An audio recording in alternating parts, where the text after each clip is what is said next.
Buen día, jóvenes, sean ustedes bienvenidos a esta segunda grabación. Pues el día de hoy voy a compartir con ustedes lo revisado en el material titulado Currículum y Cognición. Como ustedes pudieron advertir en la reflexión crítica que se les solicitó, se dieron cuenta que habían referentes de lecturas previas que habíamos hecho en la materia pasada que se llamaba Teorías Cognitivas. ¿Por qué? Porque está asociado. El tema central o la tesis central de esta lectura radicaba en el hecho de poder enfatizar o busca enfatizar el desarrollo de las habilidades de pensamiento. ¿En qué sentido? En que el sujeto de hoy tiene que mirar hacia el desarrollo de estas habilidades. ¿Para qué? Para ser pensadores competentes. Y hablar de pensadores competentes es reunir en ese sentido, como lo establece las competencias, una búsqueda de una conducta idónea del sujeto, es decir, que tenga desarrollado o que desarrolle conocimientos, habilidades, actitudes y destrezas que coadyuven al desenvolvimiento escolar, laboral y personal. En ese sentido, el texto de Currículum y Cognición pues va más en esta idea de que cuando nosotros advirtamos el diseño curricular o vayamos a advertir esta parte de una construcción concreta en programas o planes de estudio, pues debemos tomar en cuenta un elemento principal, que todos los programas de estudio deben estar enfocados en el desarrollo de conocimientos, habilidades y actitudes y destrezas. Esto lo vamos a ver en la última unidad.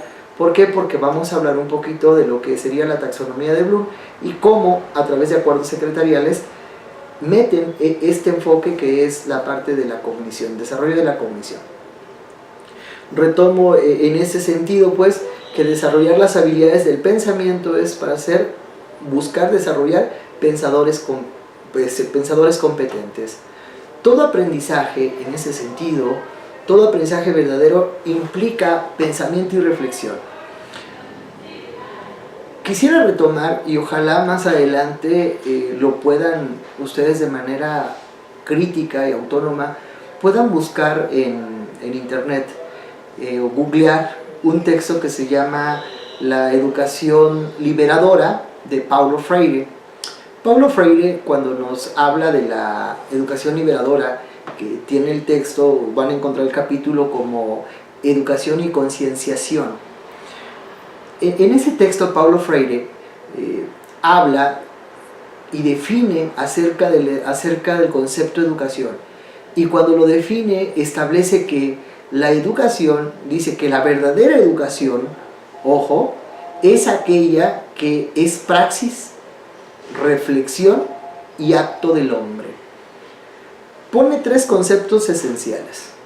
Cuando menciona esa parte de ser praxis, es que debe dejar la educación, debe dejar de ser teórica. Él en ese sentido está hablando también de lo que sería la educación bancaria, es decir, dejar la mera transmisión del conocimiento y pasar a una parte práctica del pensamiento, una parte en donde el sujeto pueda resolver situaciones reales en momentos específicos.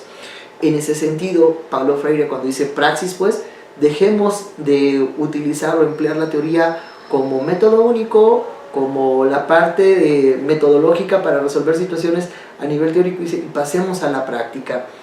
Cuando menciona que es reflexión, Paulo Freire dice que solo a través de la reflexión es que se logra la concienciación del sujeto. Entiéndase, tal vez es un concepto nuevo para ustedes, es válido porque la RAE lo menciona, es el acto de generar conciencia, el acto de conciencia, es decir, que seas consciente de lo que tú estás aprendiendo. Y por último, cuando dice Paulo Freire es acto del hombre, pues es un acto que es consciente, es un acto que se mimetiza en el sujeto y se experimenta. ¿Por qué menciono, por qué tocar a Paulo Freire? porque precisamente en esa parte del texto de Currículum con Cognición, cuando dice todo aprendizaje verdadero implica pensamiento y reflexión, es decir, si después de ciertas lecturas, de cierto adiestramiento, nosotros como sujetos no cambiamos o no modificamos la conducta previa que teníamos al empezar el curso, si esa conducta no la hemos modificado, realmente no se ha dado un aprendizaje verdadero. Advertir, y esto es un debate que he tenido con algunos colegas, con algunos hay coincidencias, con otros no, es entender que un posgrado, y esto va para ustedes, analícenlo de manera personal, un posgrado no es solamente la obtención de un título de maestría, de un grado de maestría, perdón, o de doctorado. Estar en un grado de maestría o doctorado implica que el sujeto modifique su conducta, es decir, que empiece a ser todavía más un sujeto civilizado, un sujeto que entiende las normas y las reglas y que sabe comunicarse con el otro. En ese sentido, cuando se habla de todo aprendizaje verdadero implica pensamiento y reflexión, un posgrado tendría que llevarnos a analizar de manera crítica los textos y a partir de esa información literaria, nosotros con la práctica empezar a modificar nuestra conducta, es decir, comprender la realidad de una forma distinta, pero a partir de un sentido de la vida, de un sentido del porqué las cosas. He ahí la intención que si realmente, y pónganlo a prueba en esta materia, si ustedes al culminar esta materia no tuvieron un aprendizaje verdadero, no van a tener ni siquiera el tiempo para pensar ni para reflexionar. Y deben cuestionarse si al final de este curso su forma de pensar y su forma de actuar cambió para con los demás y para el contenido de las próximas materias. También ustedes habrán encontrado lo que es la parte de conocimiento y enseñanza. Con respecto a qué, al constructivismo del aprendizaje, estimular el pensamiento y el aprendizaje, lo que sería en ese sentido, conocer y enseñar no son dos conceptos que están separados, es decir, conocimiento y enseñanza tiene que buscarse en una idea de mimetizarse los conceptos. ¿Para qué? Para decir que bueno, lo que yo conozco y lo que yo enseño tiene que llevarme al sentido de una construcción del aprendizaje. Es decir, para empezar a hacer diseño curricular, yo tengo que contemplar que el conocimiento no debe estar separado de la forma de enseñanza. Es decir, debo establecer cuál va a ser la perspectiva teórica educativa que voy a dar para esa formación. En ese sentido, pensar en conocimiento y enseñanza nos invita pues a repensar la parte de la construcción del aprendizaje. Es decir, debemos buscar estimular el pensamiento y el aprendizaje. Normalmente en los diseños curriculares, y tal vez ustedes se pueden dar cuenta de algunas materias que ya tomaron, pareciera ser que el ejercicio es una mera práctica repetitiva de información. Pero la cuestión no es en la repetición misma de la información, al contrario, tiene que ser más en la parte de lo que implica un concepto de comprensión, habilidad y resolución de problemas, es decir, estimular el pensamiento y el aprendizaje a partir de la comprensión de los conceptos, a partir del desarrollo de las habilidades. ¿Para qué? Para poder solucionar problemas. Y no solo problemas en el aula, sino problemas reales. Repito, cuando ustedes les inviten a colaborar en un diseño curricular, pues son las primeras cosas que tenemos que pensar. ¿Cuál va a ser la teoría educativa bajo la cual yo voy a hacer un diseño curricular? ¿Y cuál va a ser el papel de la enseñanza? ¿Cuál va a ser el papel o el constructo que se va a tener acerca del aprendizaje?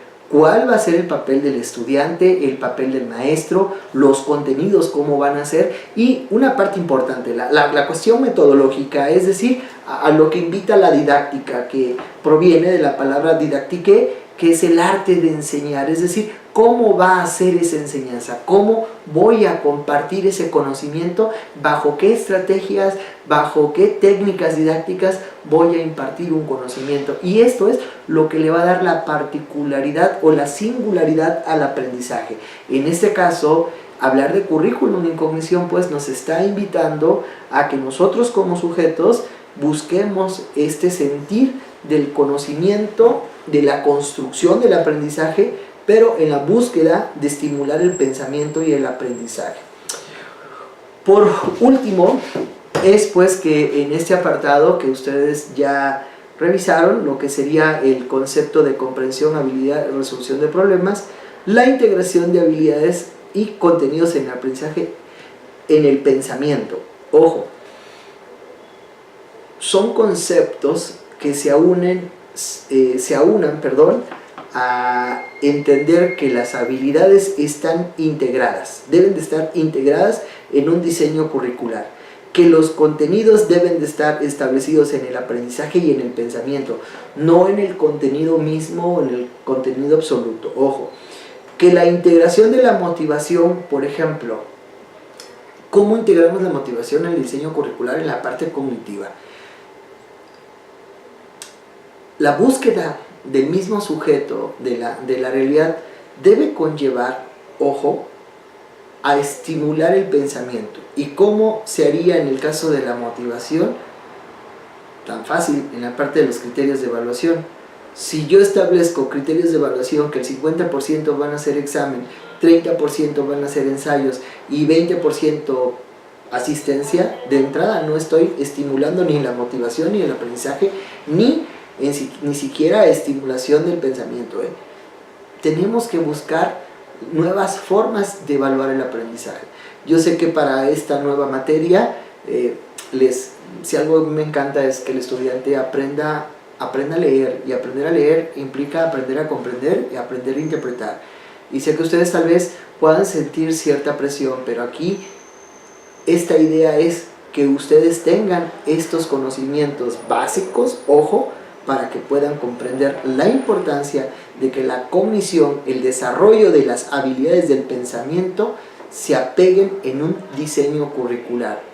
Que si yo voy a diseñar una licenciatura en artes, por lo tanto, todos los programas de estudios deben forzosamente establecer, en los cuales se deben establecer forzosamente el desarrollo de conocimientos, habilidades, actitudes y destrezas. Si yo voy a diseñar una licenciatura en ingeniería industrial, pues debo de contemplar cuáles van a ser los conocimientos, las habilidades, las actitudes y las destrezas que va a desarrollar el sujeto que cursará dicho plan y programas de estudio. Es decir, en este sentido, donde tendrá que quedar declarado la cuestión, el concepto, el constructo de currículum en cognición en el apartado del diseño curricular que se llama perfil del egresado. Ahí es en donde nosotros tenemos que establecer estos puntos que estoy hablando.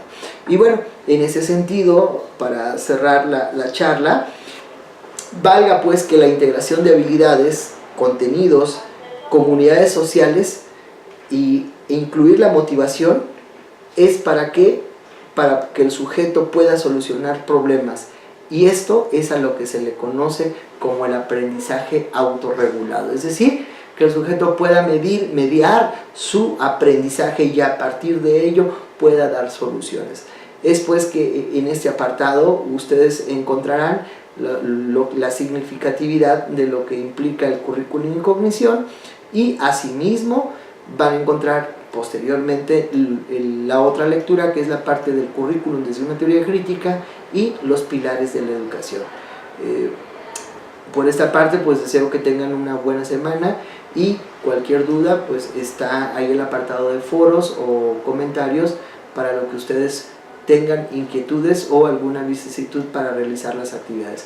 Por mi parte pues tengan una buena tarde o un buen día, sea la hora que lo estén viendo, o una buena noche, y nos estamos viendo en la siguiente cápsula.